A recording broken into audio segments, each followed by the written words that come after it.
हम बारहा जिक्र कर चुके हैं कि he shouldn't be in jail in the first place. Political victimisation में रखा गया है। 200 से ज़्यादा केसेस बनाए गए थे, जिसमें से 3 केसेस 5 दिनों में 3 सज़ाएँ दिलाई गई है। वो पूरे दुनिया के सामने कि गैर आईनी गैर कानूनी तरीके से ट्रायल कंक्लूड करके जो सज़ाएँ मैक्सिमम थी वो सज़ाएँ दिलवाई गई थी, वो सब दुनिया ने देखा है। उस सब के बावजूद हम कानूनी रास्ता अपनाते हुए अदालतों में आए, अदालतों पे एहतराम और इत्मीद करते हुए ये उम्मीद किए बैठे हैं कि at the end of the day इंशाअल्लाह ताला हमें अदालतों से इन सारे केसेस में रिलीफ मिलेगा।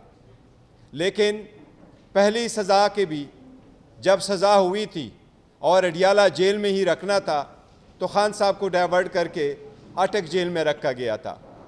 बाद में एक पिटीशन पे खान साहब को अडियाला जेल वापस लाया गया। इसके साथ ही बीबी साहिबा की भी कन्विक्शन हुई थी, तो किसी रिक्वेस्ट के बग़ैर, किसी परमिशन लिए बग़ैर, किसी को कॉन्फिडेंस में लिए बग़ैर, किसी को इतला किए बग़ैर बीबी को आइसोलेशन में रखा गया, एक कमरे में बंद किया गया, सारे शीशों को भी बंद किया गया और वो अपने घर में ये कहा गया कि वो नज़रबंद है, जबकि हम समझते हैं अडियाला की हालत उससे भी ज़्यादा बेहतर होती अगर वो वहाँ होती। तो खान साहब से रिलेटेड स्पेसिफ़िकली आपके गोशगुजार करवा रहे हैं कि उनसे मुलाकातों के सिलसिले में 10 पिटीशनें फ़ाइल हुई थी आन एंड आप इस्लामाबाद हाई कोर्ट में। इस्लामाबाद हाई कोर्ट ने परमिशन दे दी थी और ये मसला तय हो गया था कि ट्यूसडे वाले दिन और थर्सडे वाले दिन खान साहब के साथ रूटीन की मुलाकात हुआ करेगी। इसके अलावा जिस दिन कोई केस लगा हो उस केस में मुतालिका वकला और परमिशन लिए जो बाकी वकला होंगे वो भी साथ जाएंगे।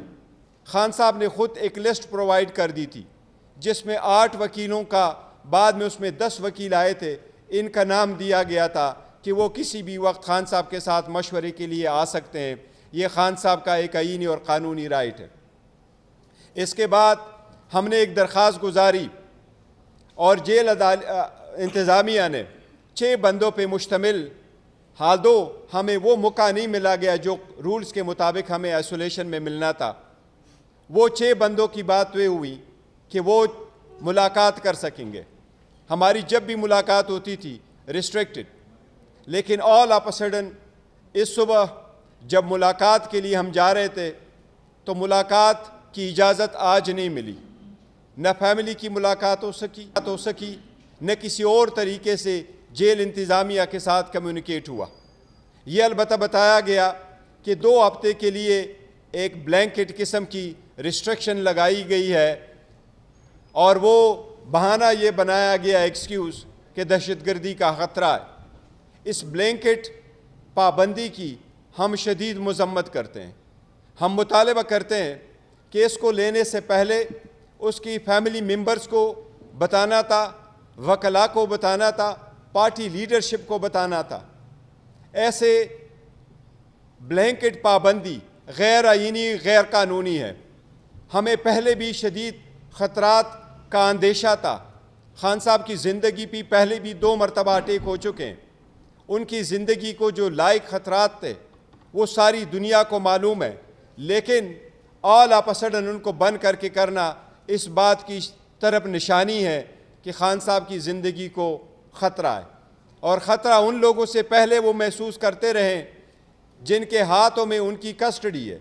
इसलिए इसके फुल फ्लेज इन्वेस्टिगेशन होने चाहिए और हम मुतालबा करते हैं कि कल तक हमारी एक्सेस बाय ऑल मीन्स बनाया जाए ताकि हम खान साहब के साथ मुलाकात कर सकें। खान साहब ऑर्डिनरी प्रिजनर नहीं है, इसलिए एक ब्लैंकेट पाबंदी लगाना जेल में कि कोई भी नहीं मिल सकता, कोई मुलाकाती नहीं आ सकता, खान साहब की सिचुएशन हर सूरत उससे मुस्तस्ना होनी चाहिए। हमें बताया जाए उनकी सेहत के बारे में, हमें बताया जाए उसकी सिक्योरिटी के बारे में, और हमें बताया जाए कि ये समरी कहाँ से मूव हुई है, किसने ये ऑर्डर पास किए हैं और ख़ान साहब को ये किस मुज़म्मरात के नीचे उन पे ये पाबंदी लगाई गई है। हम इसकी मज़म्मत भी करते हैं, इसकी तहकीकात का मुतालबा करते हैं और कल हर सूरत पार्टी लीडरशिप और वकला की मुलाकात का मुतालबा करते हैं। बाय ऑल मीन्स हमारा कल ये मुतालबा है कि हमारी कल मुलाकात हो जाए और उस मुलाकात के बाद ही और साथ ही इंशाअल्लाह ताला हम आइंदा की लाएअमल का ऐलान भी करेंगे साथ।